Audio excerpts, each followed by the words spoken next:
Hello, everyone. Welcome back to Antisocial Butterfly Podcast. I am your host, Lissy Correa, and I have my husband here, Freddy Correa from Thanks for the Invite podcast.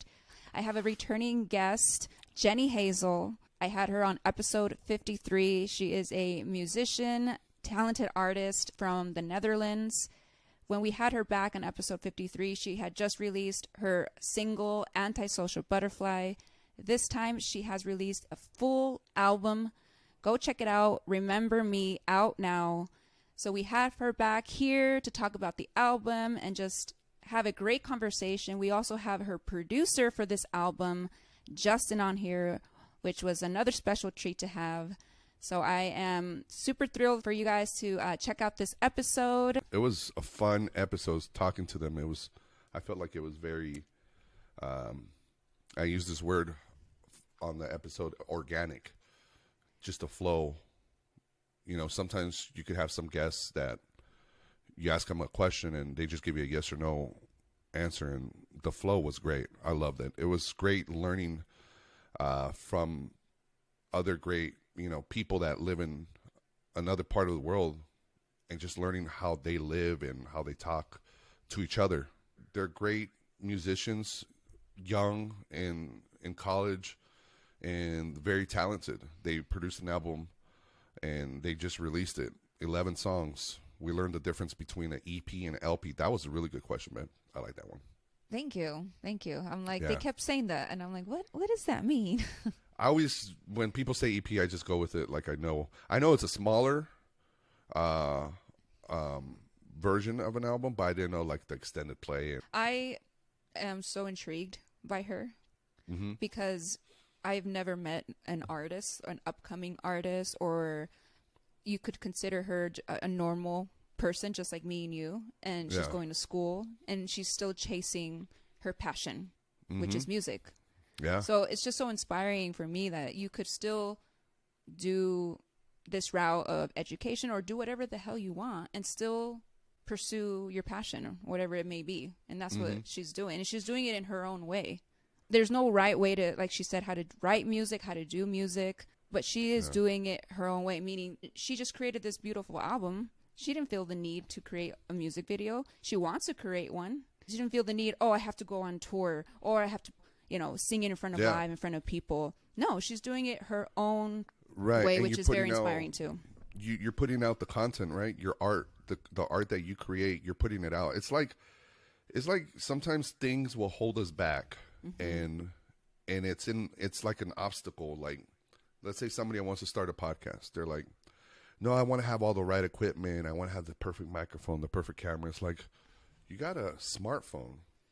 Just record into it. Just talk. You want to do video? Put a little tripod. If you don't have a tripod, set up the phone against a cup. I don't know. There's ways to create your art and put it out. You don't always have to have all these pieces. Oh, well, I'm going to have to set up a lounge and perform live, That's beautiful, that what she's doing. She's like, no, I'm just going to put this album out. And not just an album, the quality is great. It's a beautiful album.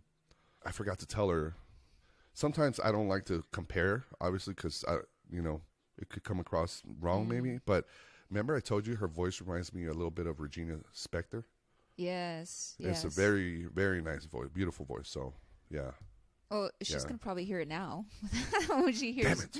I hope it's not disrespectful, but Regina, Jenny, I love we mean Regina. it as a compliment. Another thing I forgot, I think you were going there and we kind of steered away from the conversation, but now she'll hear this.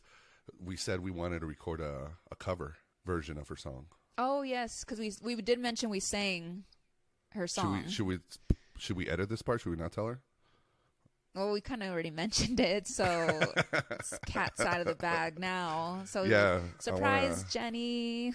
I would like to do that. That'd be a fun project just to put out, and then it's another way of promoting her because we'll put out cover. That's one of my favorite things to do. You know this. When I hear a song that I like to hear covers. Yes.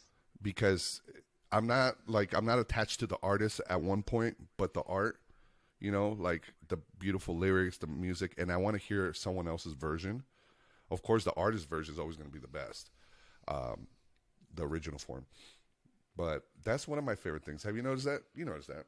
Yeah, I like that you do that because then you see different versions of how people interpret or create. That's the song. Yeah. So no, let's do it. I think that would be a great way to promote. What if we do it at Gil's? Well, we talked about that. I think it was a joke, but I'm like, would this be a? Did we talk about that? Like, yeah, we did. One of the songs for the little concert we're gonna throw for Gil's retirement party. I can't believe that's actually happening, guys. So I did Lissy mention Correa. This is announced now. Special announcement. She will be our lead singer. I have a band, guys. Yeah, I'm starting a band. My buddy Gil, he's retiring, and he's a professional musician. He said 17 or 18 years he was a professional musician.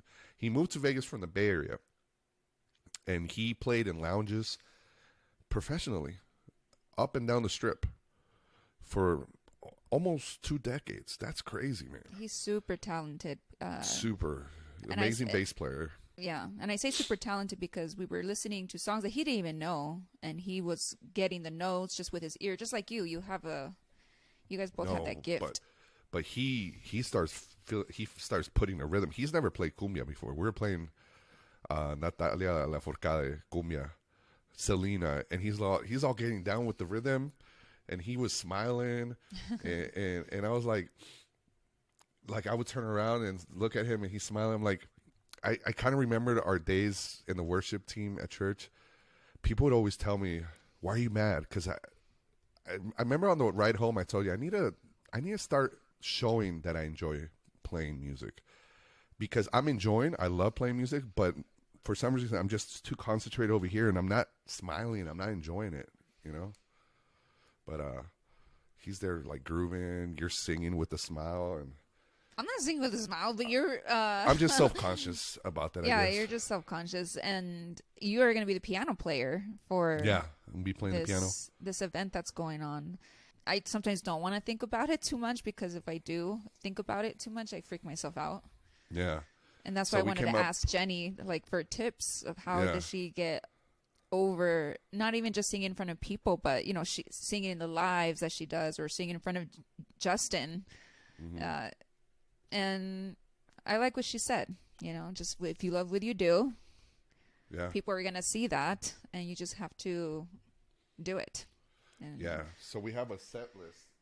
We have some songs. We have a set list. Do you want to share this? Do you want to share the Yeah, let's talk about some. So Natalia Lafourcade, Nunca es suficiente para ti, the Cumbia Ángeles Azules version.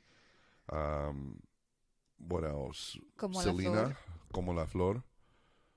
That's a good one. So those are kind of like our rhythm, a little faster songs.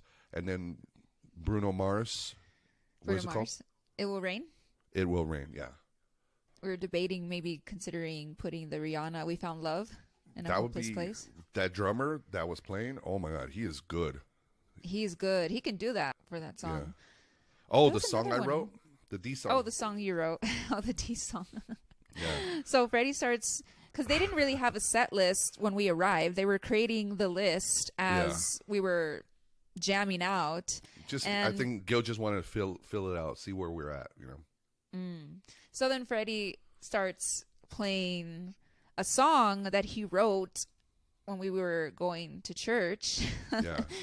And they jammed out to it. And the drummer was getting down with his beat, everyone. And then Gil's like, what song is that? Yeah. Not saying it's your song, but I didn't want to. I just said it's a church song. I didn't say it was mine. Yeah, you're like, it's a church song, and he's like, yeah, they like it. And then he added a few chords to the song. I kept doing that during the podcast. I would go off camera, and I felt like they might think I was doing cocaine or something. Oh, I kept going like this. I got allergies. I got some allergies today. No wonder I'm a little stuffy. I have like little too. Minor. I don't have it as bad as you sometimes, but I do get some congestion. Well, if you get stuffy, I'm definitely gonna be stuffy. Yeah, well, I'm a little bit. Like I woke up like, why am I a little like stuffy, wuffy? Yeah, but that song, the D song, is called Brilla en mí, and it's one of my favorite songs. Like, I could sit there and just play that. And I was telling you, I want to record that one too. I want to record it and put it out there. Even though it's a gospel, worship song. It's art. It's art, and it's the lyrics are beautiful. And it's something that I wrote when I would take my break when I was a busboy at the casino or graveyard, and I would take my break, and Jeffrey Olsen, who passed away a long time ago, he was a director of banquets, so they had a grand piano, and he would let me play the piano. They had a piano in the banquet area, and I would play, and employees would pass by. I'm there in my busboy uniform just playing. And one day, just playing with those notes, I started writing that song. It kind of just came to me, the lyrics and everything. So it was pretty cool. Because I thought about yeah.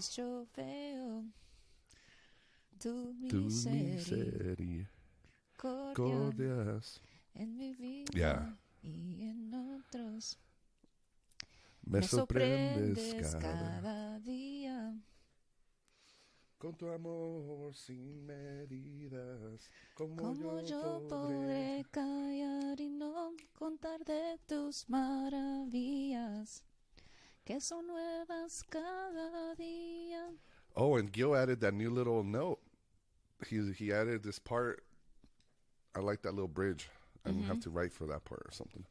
But anyway, going back to the cover, that'd be cool. Next time we meet up with Gil, we could play that song. It's right. That'd be cool. Which one?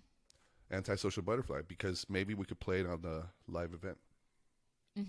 Yeah, it's a really in honor catchy of Jenny. Tune, and in honor of Jenny. Yeah. Yeah. Let me do some coke real quick. Oh, I'm blowing his nose. Tis the season, ladies and gentlemen. Well, no, Don't I'm not forget. sick. No, I mean like allergies. Oh yeah. Thank you for being a part of it as well, because last time when I interviewed her, it was only me and her, and now we had 2 new people join us. We had her producer, and we had you, and it was just a great conversation. Jenny is your first returning guest other than myself. Like, she's the first official returning guest on your podcast. Oh, there we go. Yeah. My first official. I think I mentioned that in the intro when I said. Jenny Hazel, the return. The return of Jenny Hazel. Yeah. So thank you guys for supporting as always. Make sure you go follow Justin and Jenny Hazel. And while you're at it, if you haven't followed us, what are you doing? Follow us. Yes. Subscribe to both of our channels. Freddy has a channel as well that he's putting out his content with podcasts. So make sure you show your support there too. All right. Let's start the show.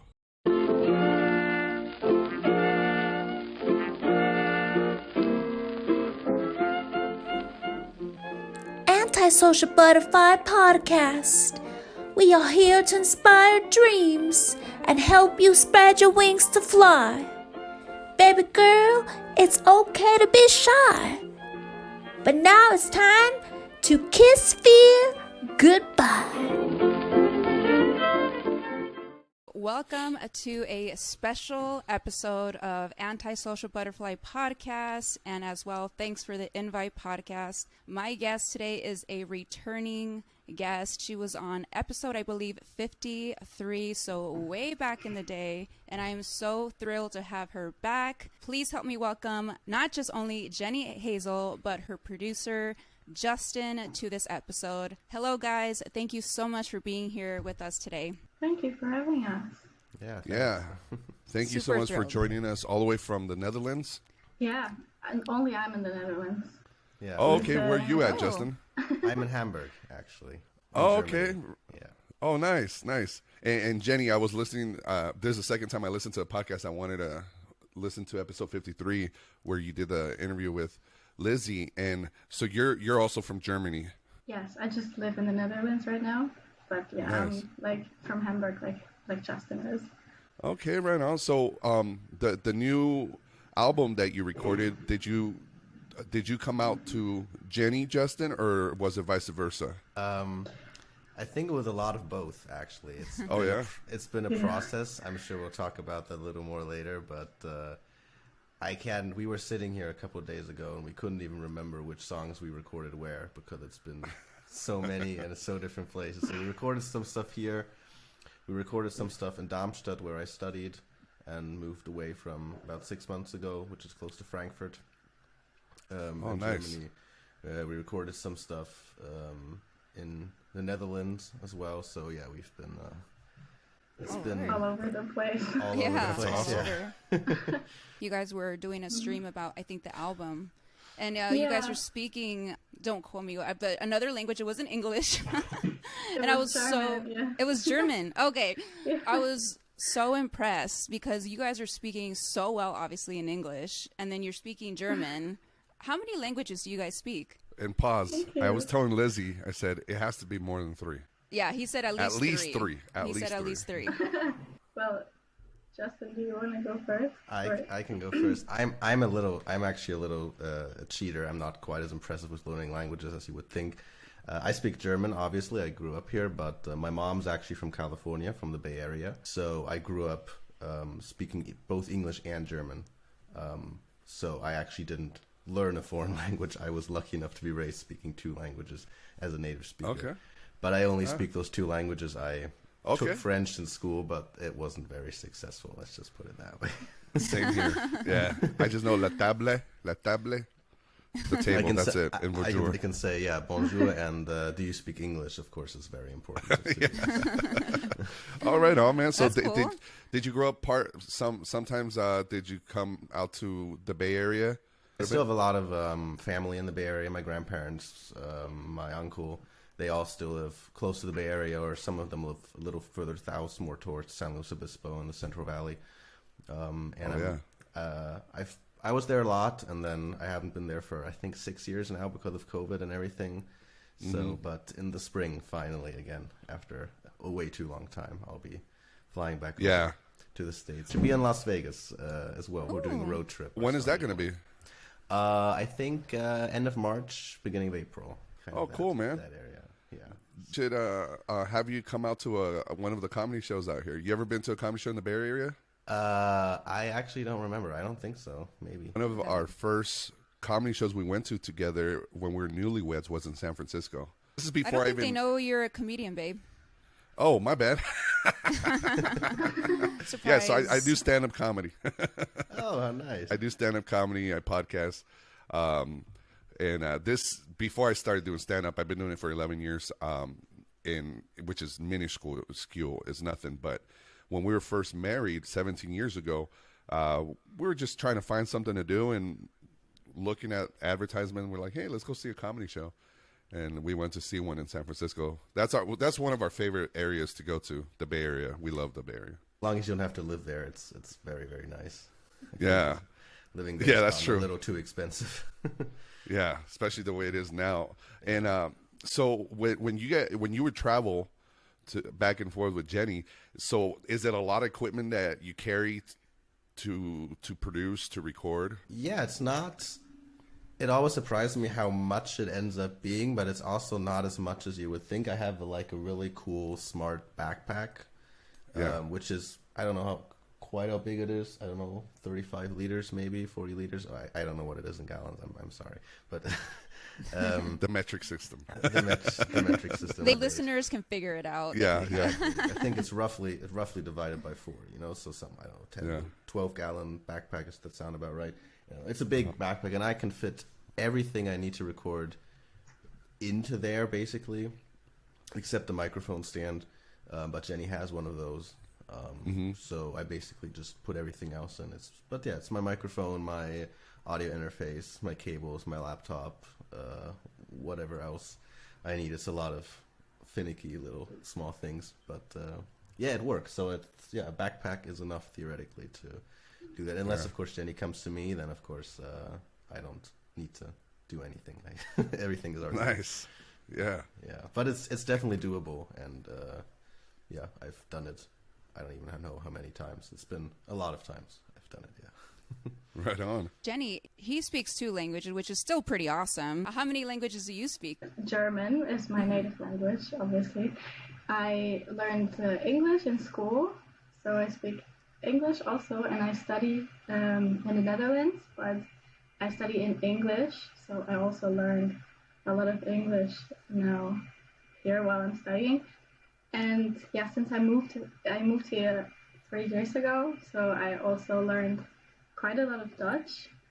So I would say I'm not like very fluent in Dutch, but I can get by with my Dutch. Nice. But you just took a language certificate, Jenny. That's true. Yeah, I did. I actually I took a language test, so I have a certificate that I am theoretically able to speak Dutch on the level B2. I don't know if that says anything to you, but yeah. So what is this certificate? Is it something that like it's a school thing, or is it something in the country, like kind of like a permit, or kind of like an acknowledgement that you know how to speak Dutch? Yeah, it's like a legal acknowledgement. So that, for example, I can, if I go to a Dutch university and I want to study in Dutch, then they want to know that I'm able to do that. So I need to prove that I have a certain level of Dutch that I can speak. And so that's just the level for the bachelor's degree, is the level I did. That's wow, great. that's Congratulations. Cool. Yeah. I love how he's your hype man. He's like, remember that certification? I love that. You need someone like that.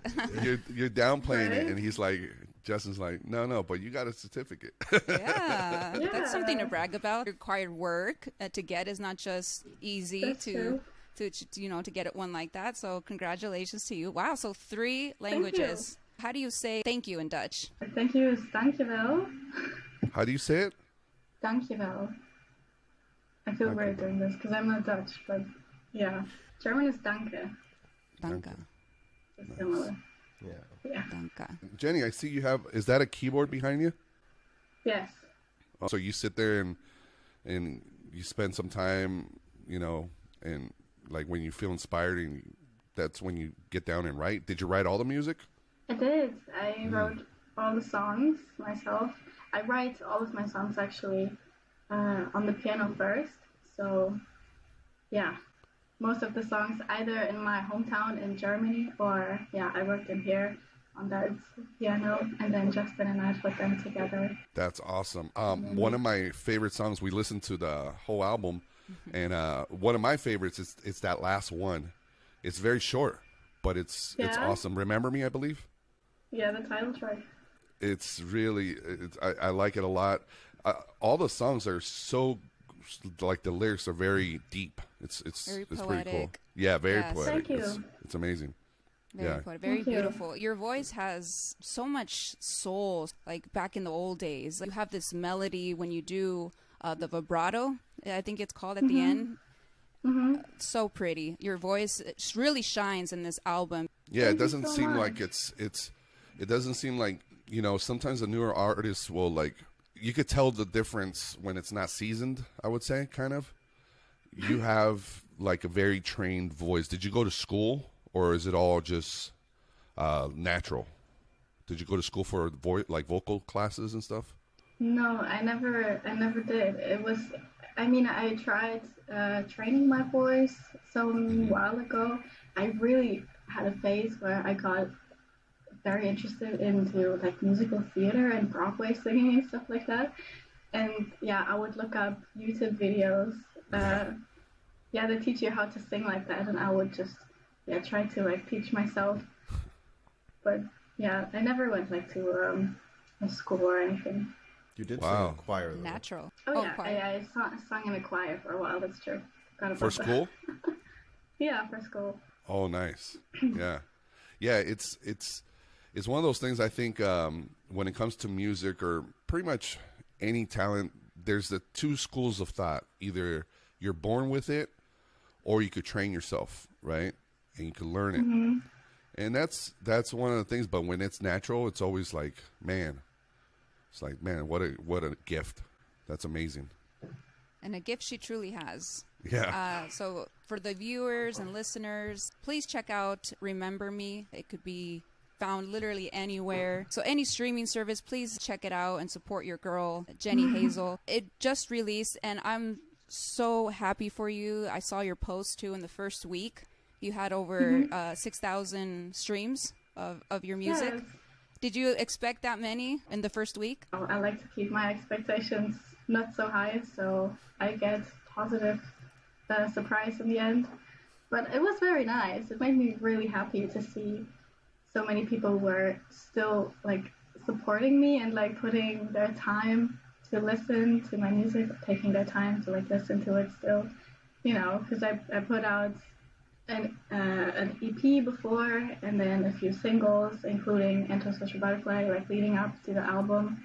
And still, it makes me always really happy to see that they keep coming back. And every time I release something, you know, my friends and fans, if you want to call them out, keep coming back to just listen to it. It's really nice. You're not afraid to put yourself out there. And that's the quality of you that I admire, because I have a little passion for singing. and not nowhere to your level. A little passion? A little passion, I'll say. Are you my hype man? Yeah, I'm your hype man. You sing every day. Okay, I sing every day. Okay, so... We were singing your song yesterday. We were. Oh my gosh, we were singing Antisocial Butterfly. Yes, we were. We actually are considering... Okay, so let me backtrack. So I love singing, and my husband's coworker is doing like a going away party. He's retiring, and he wants to throw together a little band. So he has coworkers that he asked, hey, you want to play this, you want to play that. He asked my husband to play the piano, and my husband's like, just come over, you know, just hang out. No singer, girl, no singer. And so they're like, hey, do you want to sing? And I'm like, sure. Girl, I just had the mic there and I'm doing my thing, but I got nervous. So I don't know how these nerves are ever going to go away. Maybe they're not. Tell me, does that fear ever go away? Like, how do you overcome singing in front of people? Hardly. It's still there. I mean, I actually have never played like an actual show of like myself with just my songs and in front of a crowd or something like that. So I can't really say, but I mean, singing in front of friends, or I mean, we did the Instagram live stream, and even singing on the live stream, like with a few people, I didn't even see them, you know, I was just seeing their comments and was still kind of, I don't know, makes me kind of nervous to know people are listening. I just try to do it anyway, you know. Yeah. I just do it. It will be fine. Because it's something that I love doing, and I feel like if I really can show people that it's, while I do it, that it's something that I really love doing, they will notice and they will love it as well. I like but that. I mean, I also think if we think back to the first times we recorded, it's gotten us. I mean, you were never like super nervous to sing in front of me, but well, of you, but at the beginning you were still a little nervous. And that's true. And you didn't know what we were gonna do, and we both didn't know where it was gonna go, and that has gotten better. So I think, the advice what you also said is just you just have to do it. You know, you just have to continue doing it, and it'll get better at some point. Do you guys like roller coasters? No. I love roller coasters. You love roller coasters? I hate roller coasters. Justin, have you been on one though? Yes, I've been on a couple. I was forced a couple times. After the roller coaster, like the one that you didn't enjoy, for example, right after you did it, were you like never again? I was more after the roller coaster. I did feel a little euphoric. I have to admit, but I just I just don't enjoy the ride of the roller coaster at all. Like the entire everyone's like super like, oh my god, I love this, and I'm just like the entire time. It's just really not. It's just really not my thing. I'm so glad that at the end you said you feel a little euphoric. Otherwise, this analogy would just be trash. Here's where I'm going with. Thank you. So here's where I'm going with when stage fright and performing. Doing comedy in front of people, in front of strangers. I'm trying to make strangers laugh, and they don't know me. And they don't know if my jokes are going to be good. It's a terrifying experience to just a thought of it. Most people, they say one of the biggest fears is the public speaking, right? Yeah. So when it comes to performing music as well, it's this fear of the unknown, right? You don't know what's going to happen. What's the worst that could happen, when it comes down to it? The reason I use the whole roller coaster ride, and Jenny, you say you love roller coasters. You know, that fear that you have when you're going up and it's clicking, clicking, clicking, clicking. And then as soon as you reach the top and then it just drops.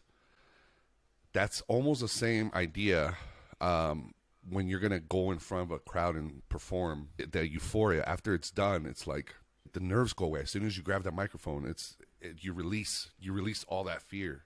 I could see you doing this with your album this upcoming year, going up to and setting up like a nice lounge at a local place, and then flying back to Germany and doing like an album presentation and playing your music. And I could see it, and I think you're going to enjoy it. You're going to, that euphoria, like Justin said, you're going to be like, man, why have I not been doing this whole time?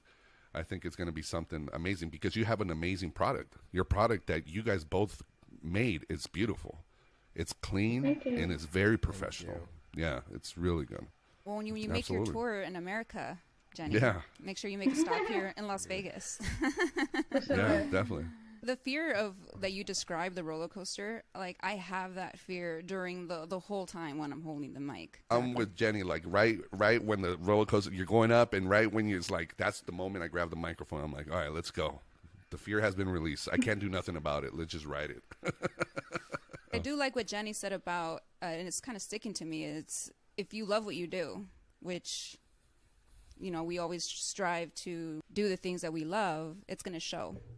No matter what's going on in your mind, what you're telling yourself in the moment, the fear. So, yeah, I just have to, like, just do it. And I'm trying to train my brain, too, to see fear as excitement. Something interesting that I learned is that your body, when it comes across fear and excitement, what's going on inside your body, it reads it the same thing. Internally, when you describe fear and excitement, they're like sisters. They're like the same thing. You just have to train your brain of what you're seeing. If fear is what you're feeling, fear to go up, to grab the mic to sing, say no, it's excitement. I'm excited to be here. So I'm going to take what you said, Jenny, and say I love what I do, and I'll just do it. It's beautiful what you said because, like, the excitement, right?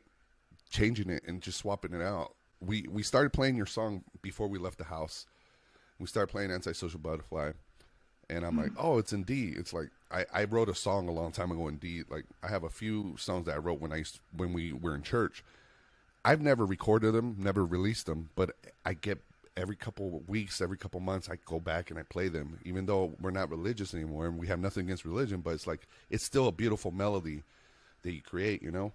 So it's like I'm like, oh, this is in D. I love it, and I'm all messing with it, and then we head out and. I mean, we had no expectation what was going to happen. I was just going over to my friend's house. I was going to get on the piano. He was going to have somebody on drums. He's a great bass player. He used to play music in Vegas in lounges professionally for 18 years. And he has a whole studio. So we go there and we're just messing around with some songs. And then I looked at Lizzie. I'm like, hey, do you want to sing a song? You want to try one out? And she's all nervous. My friend encouraged her. And it was like, boom. Like she just went off. And we're just singing a bunch of songs, you know, some Selena, some Mariah Carey, and man, it just music is one of those things. Is like you could express it in any language, and no matter what, and you can just sit there and create. Now, I did hear on the podcast the episode where you told Lissy that you wrote "Antisocial Butterfly" like in one day. Is that correct? Yeah, most of my songs actually. I don't most know. of your songs. For this album too, for like you wrote them pretty much in one day.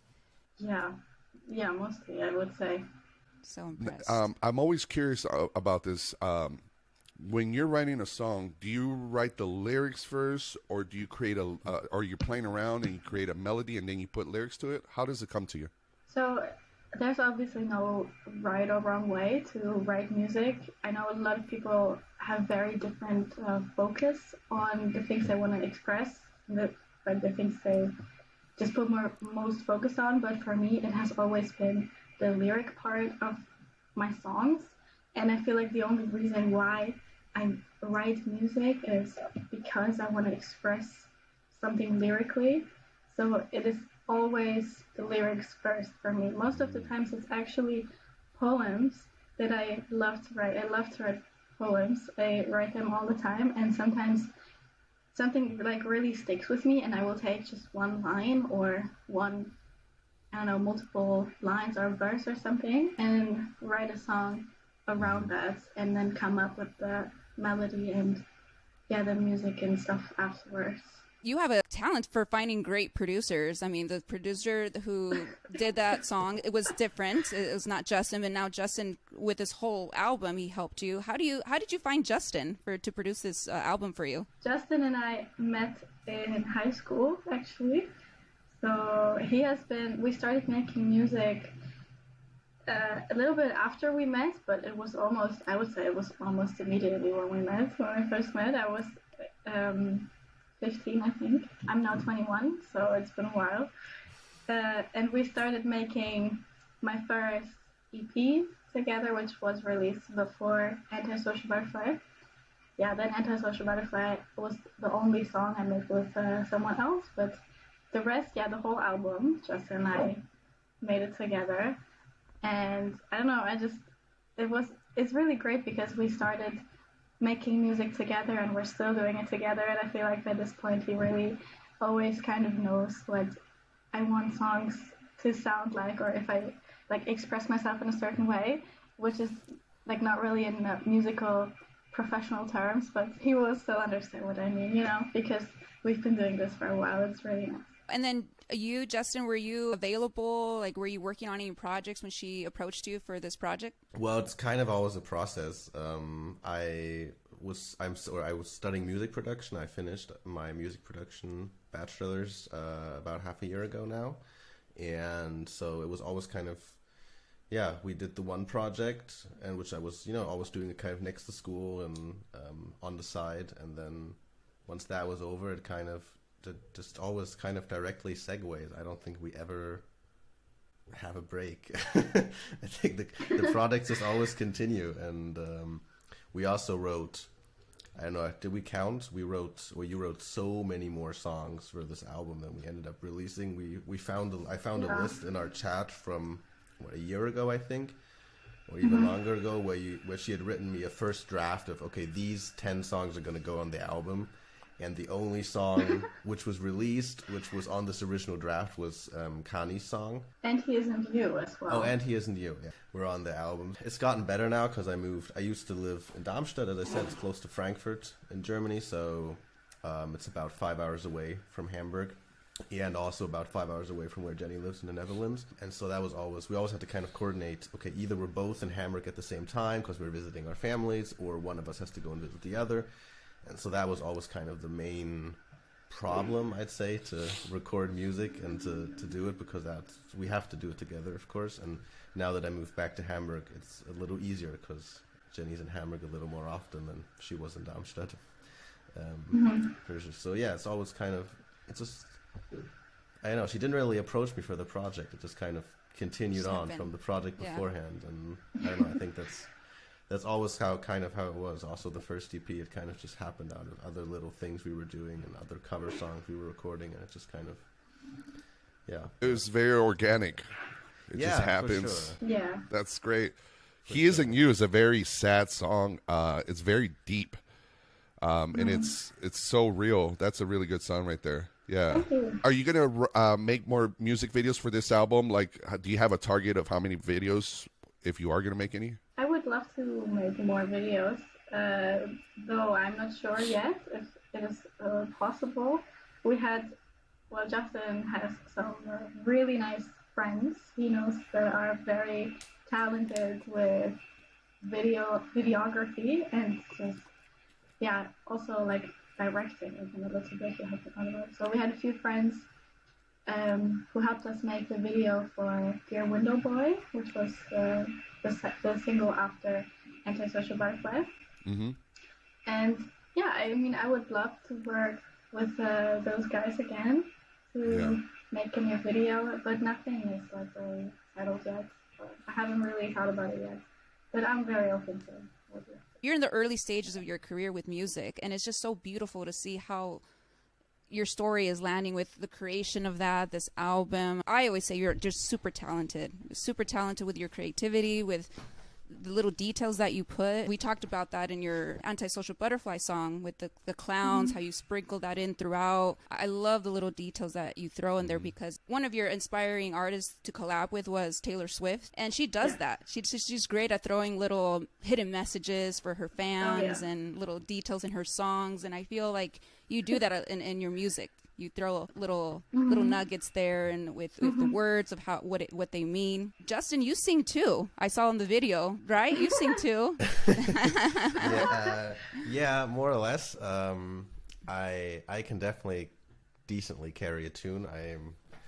I never sang in a choir or anything, so I'm always a little.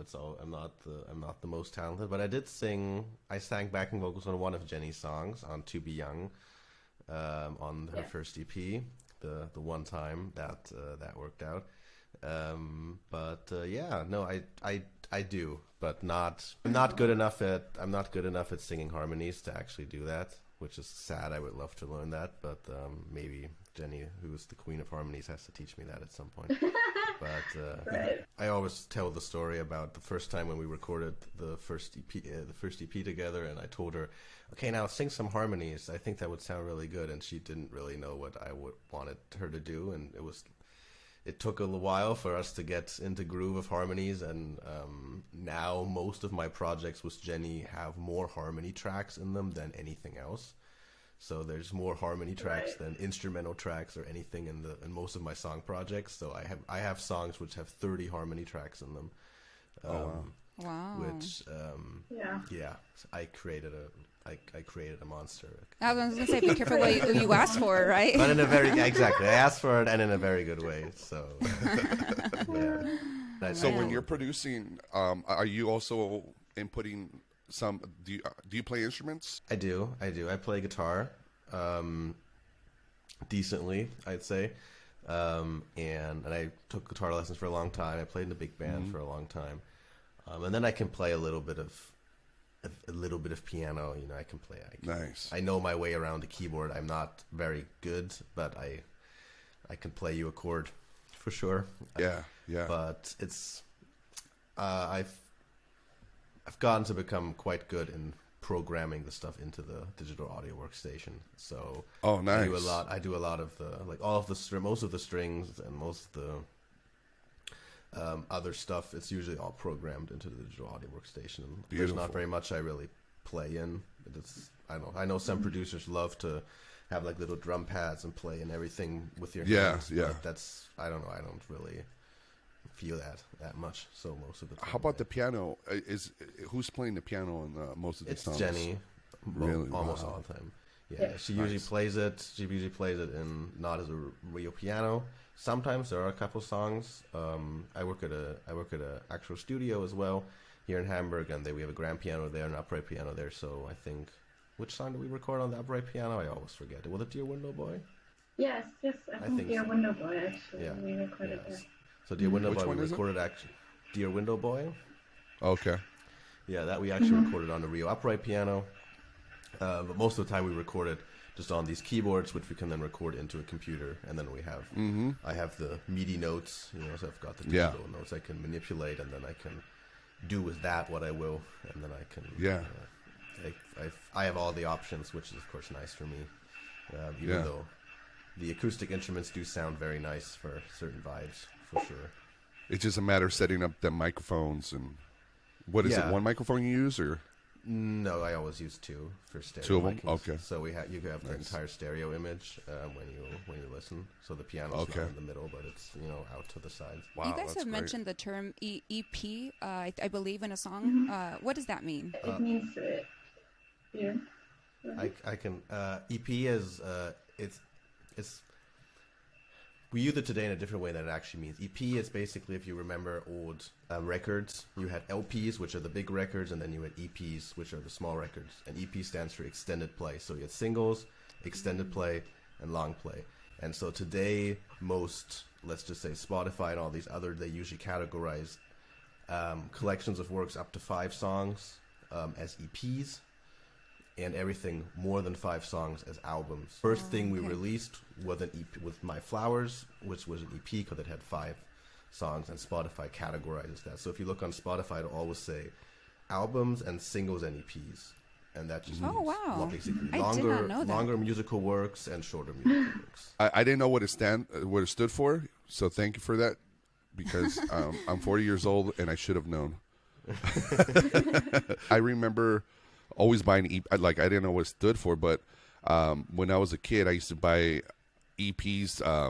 You guys are too young to remember this, but kind of like records, the smaller records, they would sell cassettes inside of a cardboard holder, and you would slide it out of the cardboard, and you would play this cassette, and it only had like 2 songs on each side or 3 songs. So I would buy those because it was a cheaper version of an album, and it would usually in the EP you would get like kind of like the remixes too and stuff like that in the 90s. Nice. But when Drake came out several years ago, before he had an album, he had an amazing EP, but he called it a mixtape. And in hip hop, sometimes it's a mixtape, but that EP is what made him blow up. Yeah. Wow. So yeah, I did not know that. Thank you for schooling us here, guys, on what that. Thank you, Justin. Yeah, you kept saying that. I'm like, what does that mean? There's a lot of emotion in this album. Is there any song that brings up emotion, or it's hard for even to sing live because it maybe brings up those strong feelings? It has been a long time since we started writing this album.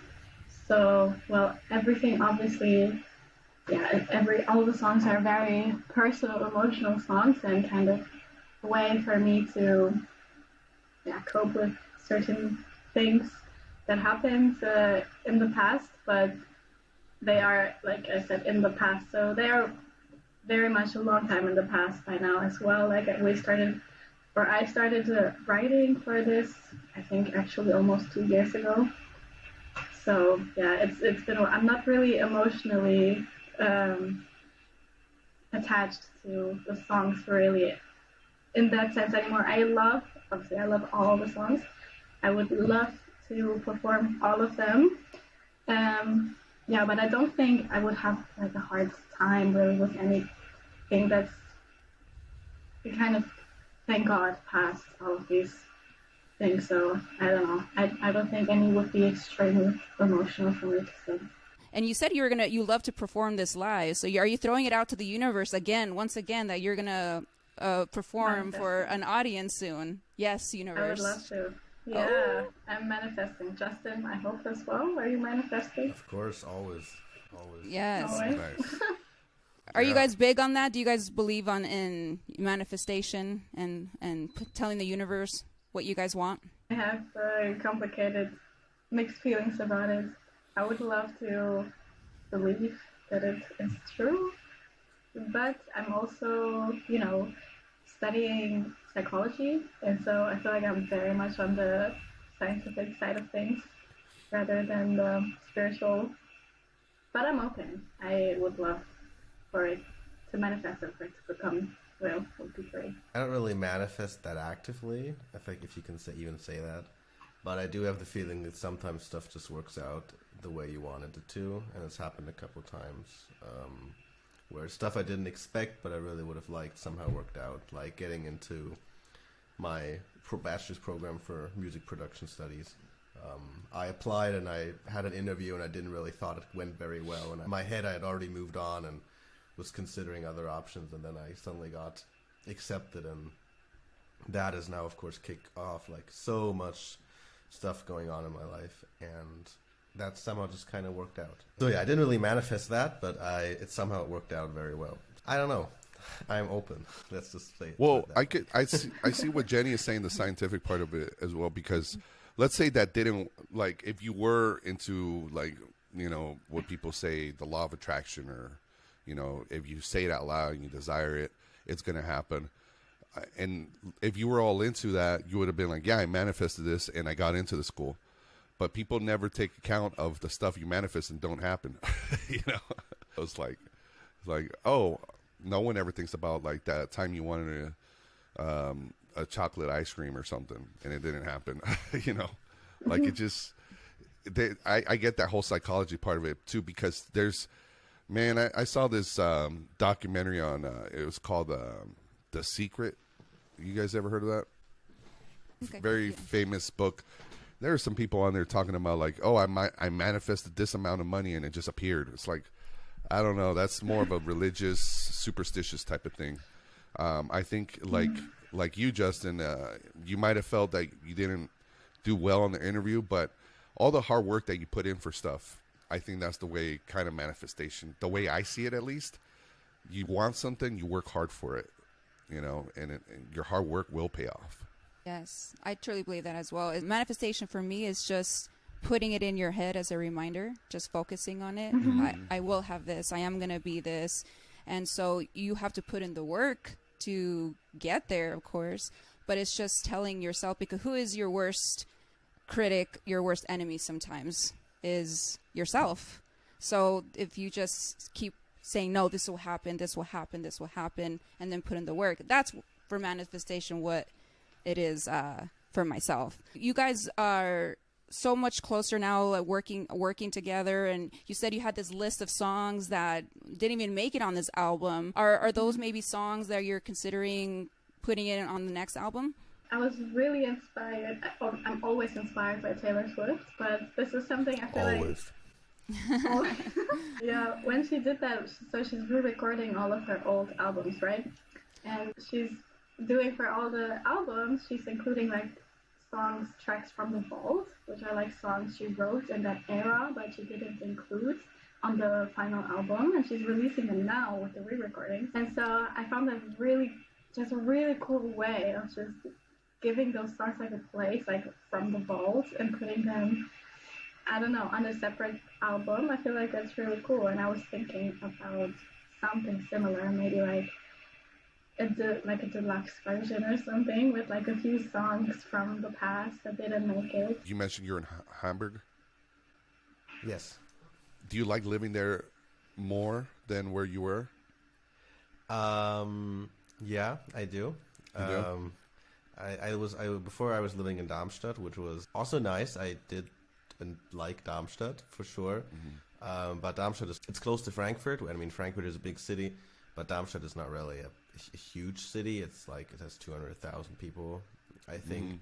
You know, so it's still like it's the size where you're like, oh, you missed the last tram. Well, okay, we'll just walk home. It only takes a half an hour. You know, it's still very everything is very close. You know, it's very big, and Hamburg, of course, now is just a different level of city. It's just you know, big second largest city in Germany, 2 million people. Oh my God, second largest.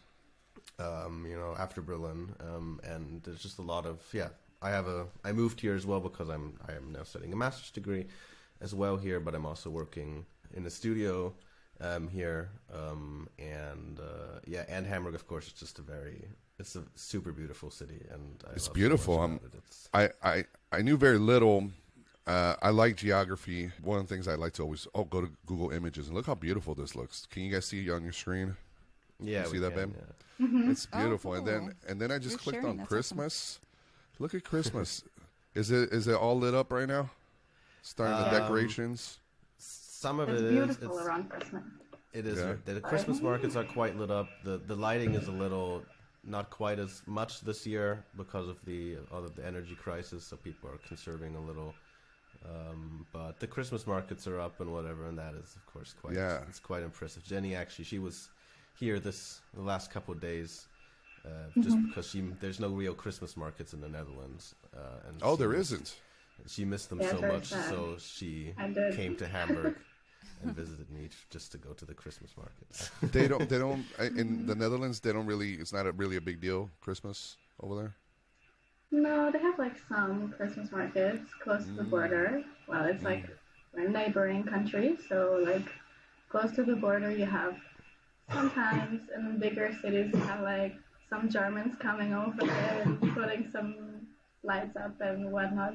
But you know, I'm from close to Hamburg, and it's just I love Christmas, and I grew up with Christmas markets, and so I go back every year on winter time because Germany is just the best place to be around Christmas in my opinion. I love Christmas markets and I love Hamburg, And yeah. Yeah, we love Christmas. It's one of our favorite holidays. We love Christmas so much. Sometimes in the summer, I'll throw in some Christmas music. I'm weird like that. I don't do it around people because that would be really weird. That'd be really weird. I just do it by myself. Just throwing a little jingle here and there. Music producer, and sometimes if people want to release Christmas songs, of course, you start recording them in the summer. True. And then you're really sitting there in July and have to listen to Christmas music the entire year because there's better things to do for sure. Yeah, for sure. And at least here, Christmas is always, it's really cold here right now. I think it's like -5 degrees Celsius right here, so it's below freezing. And we got a little bit of snow actually the couple of days, which is really nice. So for me, Christmas, it's always been cold, it's always been dark, it's always been whatever. So Christmas in the summer it doesn't work in my head. It just bites, And I'm sure in a place like Las Vegas, which is really warm year round, it's not quite as extreme. This feeling. But for me, like the feeling in the summer, Hamburg in the summer is a totally different place than Hamburg in the winter. It's like two different worlds. Oh yeah. And so it's like New York City. New York City is beautiful in the summer, but in the winter it's brutal. Yeah. Yes. I mean, Hamburg is not quite as bad. It's not. The summers are not quite as hot, and the winters are not quite as cold as New York, I think. But it still gets -5 Celsius. So I don't know what it would be, 22, I think, Fahrenheit, something like that. It's chilly for sure. What is for both you and Jenny and you too, Lizzie? I want to ask you guys, since we're talking about Christmas, what is your favorite Christmas song? Be anybody, it could be a jingle, whatever, as long as it's Christmas. What is your favorite? I will start with the Mariah Carey one, All I Want for Christmas. I was actually just looking it up because I didn't know how it's called, but every year I'm listening to Rockin' Around the Christmas Tree. Oh, with yeah. Brenda Lee. I think it's my favorite song. My favorite Christmas song. Rockin' around Christmas, Christmas tree. have a happy Birthday. I always think of Home Alone with that That's one. the one. Yeah, true. Sure, yeah. What is your favorite, Justin? I was thinking maybe this year won't be quite as much, but the last couple of years it always was quite a long way home for Christmas. So it was always a big deal. I packed up my things and I went home for probably 2 weeks. It was probably the longest I was home except for in the summer. And so I always really like driving home for Christmas. And I think the version I listened to was from Michael Bublé, but I'm not quite sure if his the original, but probably Great not. singer. But the driving home for Christmas, that's always, I don't know, it's always a very calming Christmas song, and I always really like that, sitting in the train on the way home, totally feeling the song in every little sense. I'm going to listen to that song You after connect. the podcast. I've never heard of it. Driving Yeah, home. now you have. I'll be home. Oh, that one. That one. Oh, okay. No. Is it that one? No. I was I'm wrong. driving home for Christmas, I think it's called. Oh, my bad. And it's a little more... Yeah, It's like you're right. driving home for Totally. Christmas. Oh, no, it's from Chris Rea. I'm sorry. It's from Chris Rea. Is it this one right here? Yeah. Driving home for Christmas. Yeah, it's Chris Rea. I'm sorry. It's not Michael Bublé. But I messed it up. Nice. But yeah, that's a very... Another. yeah. But I'm sure Michael Bublé has sung it at some point. He's kind of Oh, sung yeah. a Christmas song, hasn't he? Oh, yeah. Any Christmas song, I love them. I love Christmas music. And you guys speak English and German. When you guys are around each other and, when you're, your friends, how do you communicate? Do you communicate in German or in English or both? In German, well, most of the time. I mean, we are both from Germany, so it's okay. That's the for natural. Justin, yeah, for me at least, that was more natural because that's my mother language. I theoretically don't care, but we always spoke German when we met each other, so that was just kind of Oh, yeah? normal. Do you ever speak to each other in English? Sometimes. Sometimes It'll be kind of weird. It feels a little weird. For example, we I did the mean- live stream. There were Dutch viewers as well, and stuff like that. Or when we're in the Netherlands, and Jenny has a lot of international friends who don't speak German, who be from somewhere else, and so then English is the So- common language, and then we all speak Yeah. English, and it's fine. And I hear I her see. sing in English all the time anyway, so it's not that Yeah. weird either. Yes, that's true. I see. Well, because like when Lizzie and I, we both speak Spanish and English. Even though we live in America, we learned Spanish first because of our Hispanic parents. I didn't learn English until I was in kindergarten. And Lizzie and I, we just speak to each other in English always. That's now it's become, since we're in elementary school, it's become our natural first language, I guess. So we speak to each other in English, but we went to Mexico a couple months ago, Mexico City. And, we're in a foreign country, and we found ourselves speaking in Spanish because I didn't want to, be rude in front of some people just speaking in English. And I felt some kind of sort of way like, I want to speak in Spanish. And it just felt a little strange. Just both of us, it felt like. Feel weird. Doesn't it feel weird when we talk to each other in Spanish? It's like, who are you? It's like I feel like I'm pretending. Yeah. Even though we're fluent. But it's just weird. That's why I was wondering about you guys if you ever do it. But I guess it makes sense on the live stream. It's universal, so more people could. Everybody seems to understand English, right? I guess English is the common language, like the universal way of communication in Europe. Is that correct? I think most people learn English at the second language in school, at least in most people. The western part of Europe. I mean, I don't know about the French, but I think probably everyone else, I think. Okay. Like whether you're in Spain or Portugal, almost everybody.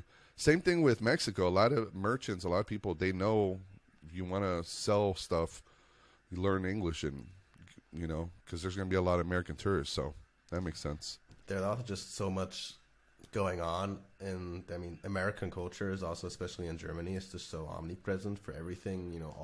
Really? So much of technology, so many jobs. Most jobs require you to have at least some kind of English proficiency to start. Most university programs require you at least to have a certain level of English. Even you study English, but even like my master's course, which is in German, required me to have a certain level of English proficiency, because the professors want to be able to give you just English text, English research, and just be able to say, yeah, you can understand that. I don't have to translate it. So English is just kind of, it's definitely the second most common spoken language in Germany. And most Germans, especially younger Germans, can speak English quite well. So because we started learning English in third grade, I think, and we have to take it all the way up to 12th, to our high school level. You can't get rid of it, and so everyone has 10 years of English class, and then at least, no matter how good you are in English, at least a little something sticks, I think. But you also have another language, so we take English, and we're also forced to take a second foreign language. So you have English and either French, Spanish, or Latin. But every state does whatever they want, so. You Yeah. can only speak for Lower Saxony, where we went to school. Yeah, that's true. I found a comedy club, or maybe a few different ones in Hamburg. Really? Yeah. Comedy You know, exists. you ever heard of these? If you come to Hamburg, I'll show you around, gladly. Okay, right on. Yeah. Look at this place. Yeah, it looks like there's a place called Schnack? Q. You see it? Yeah, Schnack stand-up. Schnack stand-up. Well, that's very funny. What does that mean? Schnack is kind of it's a very northern German word for like casual small talk, but it's very regional dialect. So it's very like you wouldn't say that in the south, but in the north you can say, if you bisschen schnacken is, you just you're kind of talking, but without much actual substance to what you're saying. Oh, okay.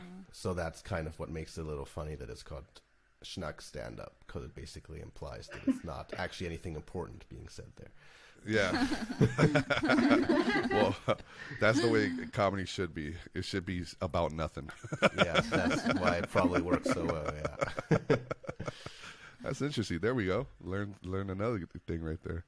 Have you guys considered making music in German? I don't know. It's not really my thing. I love the German language.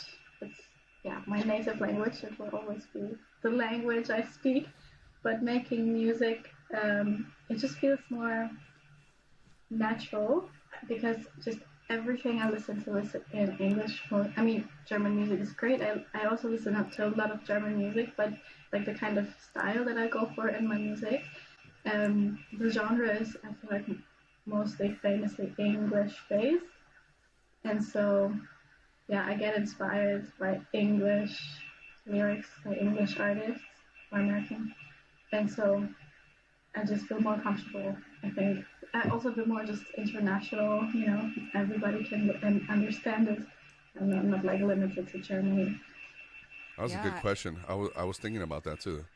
That makes sense. Going back to it's universal. So you put out a German song, Germans will hear it, but you do something in English, same melody, now it's abroad. You would have never found Jenny if it was all in German, right? But because it was in English, Antisocial Butterfly, the song, and not only that, well, it was universal. Let me get to that point. That's how we found it.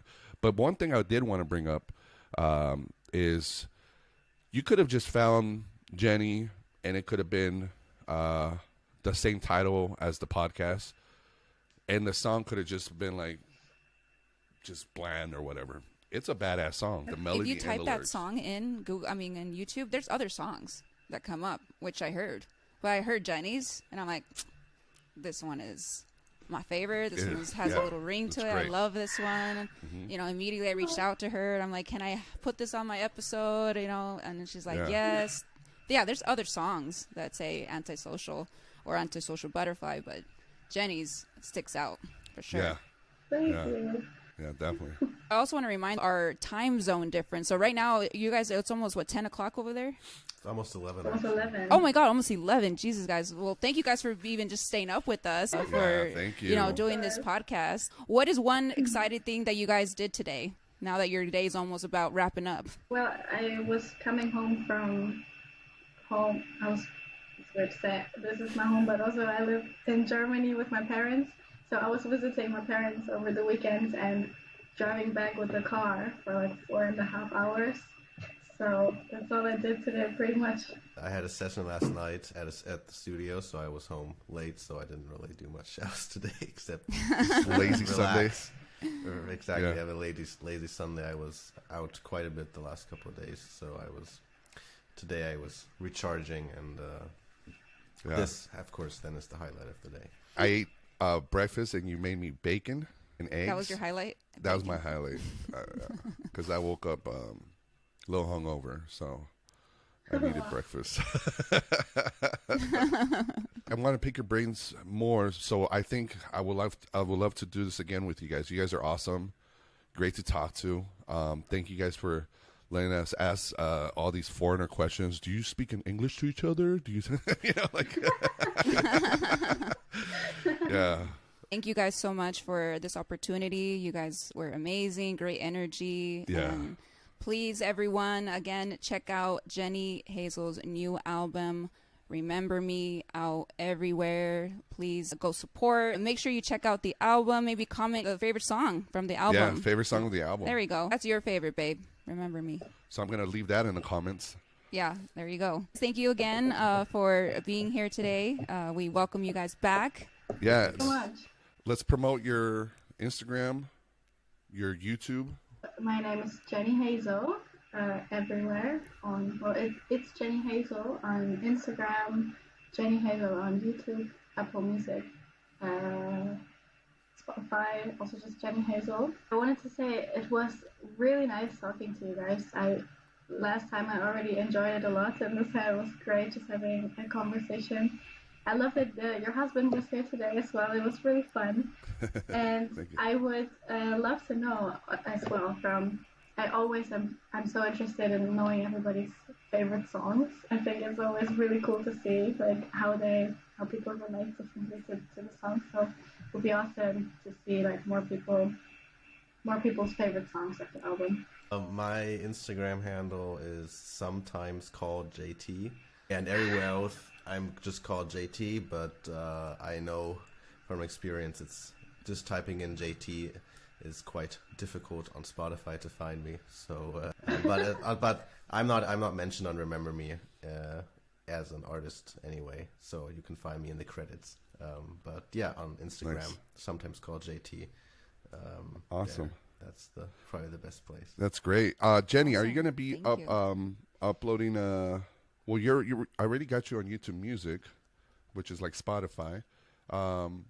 You have your YouTube channel that you let's promote that. What's your YouTube channel called? Oh, it's same. It's just Same? Jenny Hazel. Okay, Yeah, Janie just- Hazel. Okay, I just wrote that down. Awesome. So you guys go to Janie Hazel and also subscribe so you could check out her upcoming music videos. I can't wait. Thank you. Yeah, definitely. Thank you. All right. Thank you guys for checking out this episode.